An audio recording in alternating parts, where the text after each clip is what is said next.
24 minutes after the hour now, as the year comes to a close, let's look back at some of the most absurd political moments from 2024 with Fox News contributor Joe Concha. He's here to break down the top moments, including this from Nancy Pelosi, who said Joe Biden was so great, so historic, he should go here.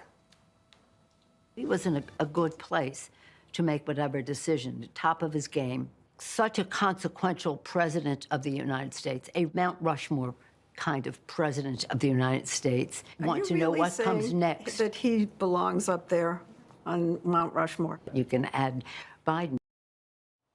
Add Biden to Mount Rushmore. Joe, Wow. There's so many ways to go with that. I'll let you take it from here. Merry Christmas, Casey. Yeah, Merry Christmas. Let's see. Washington, Jefferson, Lincoln, Teddy Roosevelt, Joe Biden. There's one name that seems out of place there. It's like that old Seinfeld line, right? DiMaggio, Ruth, Mantle, Costanza. So look, unless we're rewarding presidents for the most pardons and commutations going out the door in history, I don't see how Mr. Biden, the 46th president, could get on Mount Rushmore. Either way, it's going to be a very Merry Christmas for many in the country. There's a lot of hope and optimism of a new future with the Trump 2.0 administration coming in, and I think a lot of people will be talking about that today after they open the presents, Kevin. One of these things is not like the other. How about this? Kamala is brat.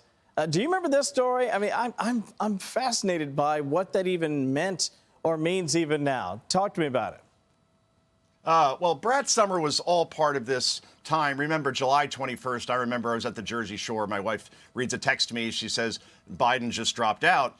And she asked me, she says, so what do you think this means? And I said, well, Kamala Harris is probably going to be, the nominee, and they're going to have to just do a complete etch-a-sketch on her entire record. So what they attempted to do was take the most unpopular vice president in our country's history, even more unpopular than Dick Cheney, which is really something because the guy literally shot somebody in the face, and just tried to create this whole, pop culture icon theme around Kamala Harris. We remember the Summer of Joy. She then went 6 weeks without taking one question from any reporter, and they just tried to remake this person into somebody that could win the presidency. And obviously, with Donald Trump winning the popular vote in every swing state, that didn't quite work out, unfortunately. Yeah, Kevin. Not so much. Very interesting, though. She did change her profile there on X to Brad. Anyway, you know what the media did go crazy over, and that was the president-elect, the former president and future president, when he did his shout-out at Mickey D's, President Trump, over there doling out fries. It was a fascinating storyline. I want you to listen to this. I'm going to get your reaction on the other side. Okay. What is the logic behind this, going to a McDonald's? I mean, we know the guy likes Big Macs and filet of fish. There's no logic to it. It's a stunt. He has not put forth an economic agenda. He, as you know, appears to be not well, and he's engaged in some really bizarre types of activities during this campaign. They just hate because, what's the old saying? They hate us because they not us. It's a brilliant idea. It worked, I think, pretty well for him. Your thoughts? Oh, Kevin. Yeah, I mean, Democrats are now the party of the elites of the coastal cities.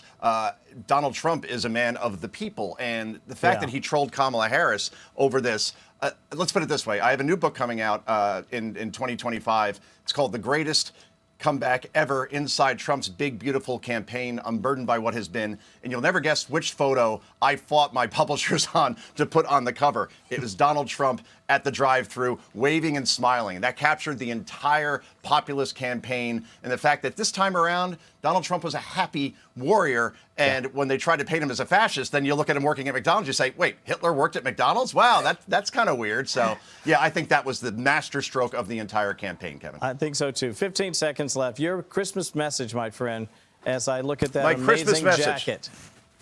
I'm going to bring in some other guys here. There we go. All right, so that is Liam, 9 years old. That is Cameron, 11 years old. Kevin, they've appeared on Fox and Friends for Christmas every year for about the past 6 years, and this year is no exception. So they're going to go back up and open some more presents. But in the meantime, guys, do you have any Christmas wish for the millions watching out there and to the great Kevin Corke? I want Sabrina Carpenter tickets and an Apple Watch and to know what the drones are from. You want to know where the drones are from? That's a very good wish. Liam, That's what do you good. want? I want world peace. He's going world peace. I mean, World you can't go wrong with world peace. peace, Kevin. Well, yeah, you and have Sabrina great Carpenter. kids and an amazing family. Merry Christmas, my friend. Appreciate you hanging out with us today. Joe Concha and family. Thank you, buddy. I'm Steve Ducey. I'm Brian Kilmeade. And I'm Ainsley Earhart. And click here to subscribe to the Fox News YouTube page to catch our hottest interviews and most compelling analysis.